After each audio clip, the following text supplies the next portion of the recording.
my artist friend. Hey, lovely bunnies. So maybe you saw, like me, this palette on the internet and was wondering if it's worth it. I mean, it's cheap, but it is nice to use. So I'm going to show you a bit how it looks after a few months of use.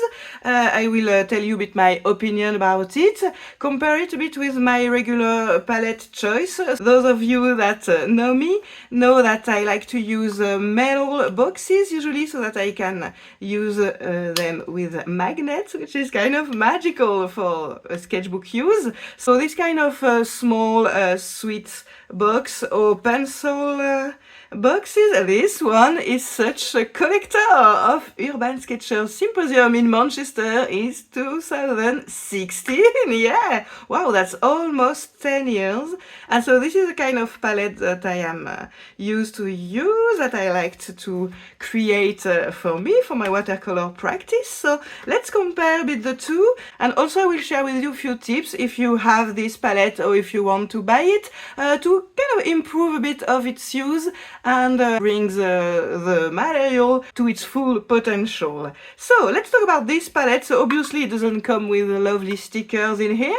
I added them, I think, because it was a bit confusing to know which side it was. So maybe the first tip about improving it would be to put a sticker on it so that it's a bit lovelier, and also you know that this is the top of the box, and so you don't have to search for which direction you have to use it. About this, so this is supposed to be a water container, I think. I'm not really convinced about it being useful. It doesn't really stick to the box, so this is maybe not the best. Also, it's nice to have a water container, but you still have to have a water bottle, and also trying to figure out afterwards what are you going to do with this dirty water, because there is no lid to it. So obviously if you are just at home or someone's home and you have access to the tap water and you can filling paint and then emptying in the sink, it can seem useful, but in kind of urban sketching or plein air painting on the go situation, yeah, I found out that I was a bit embarrassed with this thing with dirty water and no lid. Also, maybe the balance is not the best, so there is always a bit of a risk that it puts a mess and dirty water everywhere. So now let's go to the heart of the situation, the palette itself. So I decided to buy it because I think it's really nice that it's small and also lightweight, and this is a kind of material that I really like. I think the turquoise color is so lovely, so yeah, I thought it would be nice for me to try. So let me show you a bit how it works. I open it that way, and then you have three kind of mixing area that can unfold a bit that way, and then you have a palette in the middle. So this is quite nice because it holds 12 colors in here, but yeah, it's really narrow. And so you have another one in here underneath, so that maybe you can change palette. I don't know, I guess you can choose to put one of the palette in here if you don't need that much mixing area, but you want to be able to use more colors. You can tell that in here I filled this palette with mostly really dark color. Wanted to work with monochromatic sketches like value thumbnails or value watercolor or something. So this is why this is quite dark.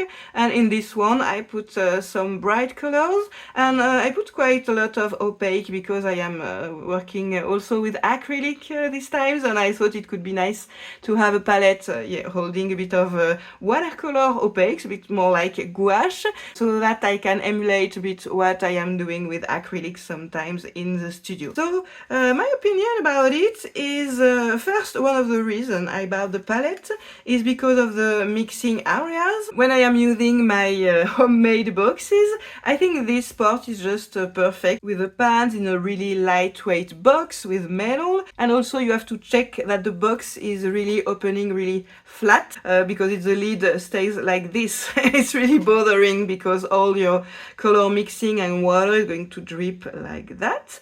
But yeah, this area is a bit messy because you know, watercolor is juicy and all the color mix a bit together, so it's a bit difficult to keep your mixing area clean. So that's why I thought it would be interesting to have several mixing area. So maybe you can choose to have a darker color here, warmer, cooler, so that it doesn't get muddy when they all get together. Maybe you saw that on this palette I tried to create a bit of separation with a glue gun.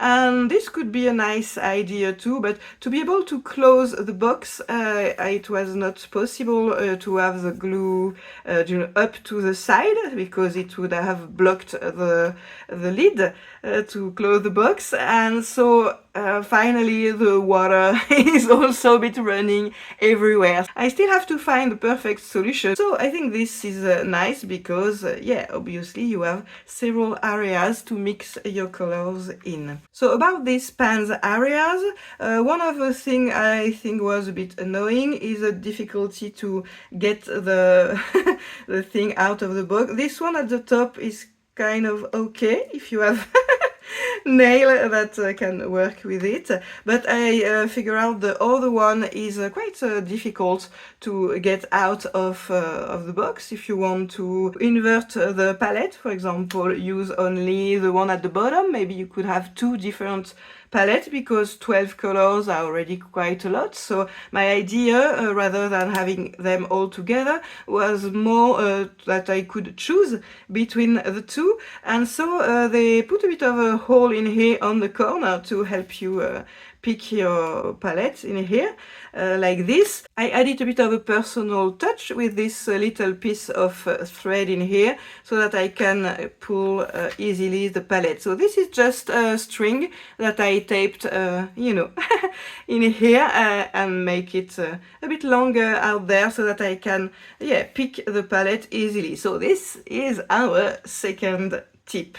A third tip would be to have a baby wipe aside or something when you are taking care of your palette, because your hands get dirty a bit soon. So this is another drawback, that it's a bit messy. This palette could seem messy, but I didn't have that much problem of having my finger all full of paint or something. It was quite okay, but in here, as soon as you start picking out the palette, for example, you will have a bit of paint on your hands. Another thing that we can notice about dirtiness is that after a few months of use, you can tell that the mixing plate, so I just cleaned roughly the palette before doing this video shooting, and so you can tell that the watercolor stained a bit of the palette. So maybe that's not that annoying, but just for you to know that your palette and your mixing area won't stay as pristine as they used to be when you first open your box. So I already told you that I thought the pans were quite shallow.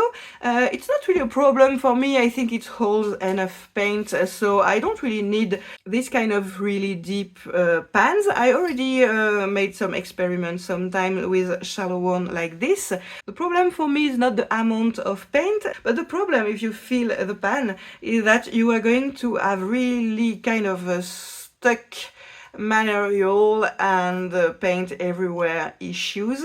In here maybe I made the error to fill the pan a bit too much, and I wait I think overnight or something to close the box, but they were still a bit smooth, and because, you know, I crushed it with the other palette, you can tell in here that yeah, it's flattened a bit and it was a bit all stuck together. So the problem that I had, and now I regret that I didn't film how the palette was before I was cleaning it. It was like these two part was stuck together, and plus in here all the mixing thing were also stuck on this, And also, if you have a bit of leftover paint, this is also going to be a bit stuck. So it can get quite a bit dirty and all stuck together, which is once again not so enjoyable. You can tell that, you know, each time I am clothing the palette, it gets all dirty and messy. So I thought a bit about this. So yeah, this is stuck, obviously. And I decided I would use this palette only with one of these pan boxes, areas, to avoid that it's, you know, the box is too shallow and everything is really stuck together. So I'm going, for example, to keep this one. And if I put only this one on the box, because I have more space in here in the box, I think it can help to prevent that everything is stuck together. However, you just saw, maybe I don't know if you saw it quite well, that when this area is closing, it's not going to stay flat like the way I am holding it right now. It's going to be, you know, in the box and touch the color underneath. And once again, this could be a bit messy. So what I decided to do was putting a bit of something in these little areas so that it would be like a little, a little something that would prevent this mixing area to go too low. So I just, you know, picked some cereal box cardboard in my recycling bin and cutting, you know, some little things like this. And by turning it like this, I can create just a slight something with cardboard that I can put in the little areas out there. So I just created some that were the perfect size earlier. So it's a bit of the same little something. And I am putting them in the corner. In fact, because the first that you should close is this one, if you do this, it's a bit bothering for the box, you know. So this is 1 and 2. The more important, and maybe if you are lazy and you want to put only one, the more important is this one. And you can tell that this little thing is going to prevent the lid to go too low, and so it will be easier to get, you know, to open this because it's not too low, and it will prevent maybe to have too much paint everywhere. So I hope you find this little review and creative tips useful so far. As an additional tip and improvement of the palette, I think I'm going to add a bit of number 1 in this lid because it's always a bit confusing not to be sure of the way I have to close it and use it. So obviously when the box is closed, you know that you're going to start with this one because it's at the top, so it's quite obvious. But when it's open like this, maybe if I put a bit of a 1 with an acrylic marker, I choose a light color. Probably it will be removed after a while, but I can do it again and see how it works. And so maybe this will remind me that, oh no, don't do that. My acrylic marker is upset, it seems so. So let's do it again. Here we are. Maybe this will help me also to have a bit of an easier use. So it's perfect now. I don't know, I think it's already quite better with only one pan area and this to prevent everything to stick together. One last thing I wanted to talk about is the use of this palette with a sketchbook. By the way, you can tell that the box is opening really flat, which is, as I said earlier, really important to be able to use it in an enjoyable way on a table, or also with a sketchbook. So this is a sketchbook I took with me to prepare a watercolor workshop in south of France, in the painters' lands, Matisse, Picasso land. Yeah, in Saint-Paul-de-Vence and Nice and everything. This was so exciting. and I also painting flamingos. So yeah, usually when I am using one palette like this that I created with a mailbox, I am picking one of my beloved old bulldog clip where I glued a magnet, and I am using it that way, and then you can put the palette that way or that way if you are painting a bit on this side. And everyone is always asking me about the magic about this. People watch me paint and no, I'm not going to say they don't care about what I am painting because it would be fun to say, but it's not true. But they sometimes just asking, okay, sorry to bother you, but I am wondering how this holds, so this is quite fun. But anyway, so obviously I can't do this with this plastic palette, so I am wondering about maybe adding a bit of a really flat magnet in here on this on the lid, so that I could use it that way, or maybe I could add some also in here or in the middle of the box. So I still have to try this. Please share in the comment if you try this kind of thing to tell me how it worked. I think I bought some kind of strong flat magnets, but to be honest, I was not able to find them right now. So maybe a follow-up will be needed. So the way I have used this palette was using a bulldog clip and yeah, clip it a bit on the sketchbook using one of the lid, a bit like this. This is not quite flat, maybe not a perfect way. Yeah, or maybe you can do it that way. This is a bit more flat on the page. Obviously, it's a bit in the way for some areas if you want to paint. Or maybe I use it also that way. Yeah, I think this was a nice way to use it also, so it's not you know, that much in the way of your painting area, and it's still quite okay. The, you know, the palette is strong enough to be able to hold this, so this can be a way to use it with your sketchbook. So to wrap up this review, I think this material, so one is this one. I think this material is quite nice. It's closed well enough, so this is a nice thing. It's lightweight and you have some mixing area available.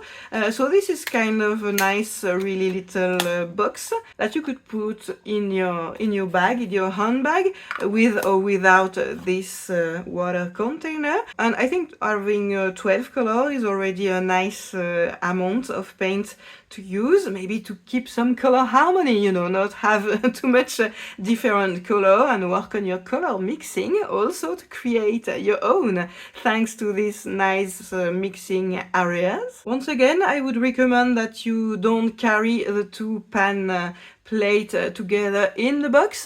So you could yeah, create two different palettes that you would use at several times. Maybe this one could be carried in another little pouch or box if you want to have it, or maybe just at home for, because it's your, I don't know, winter palette or opaque palette or granulating palette or something.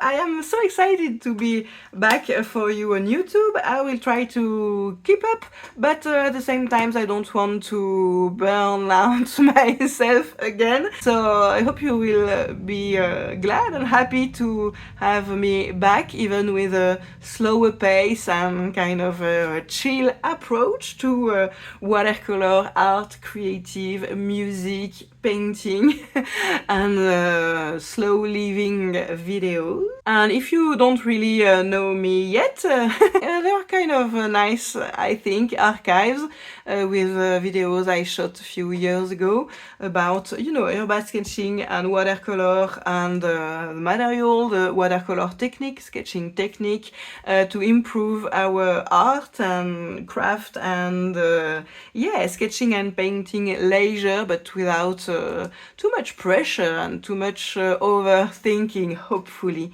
Have a really great day, time, and summer holidays, and I tell you, see you soon.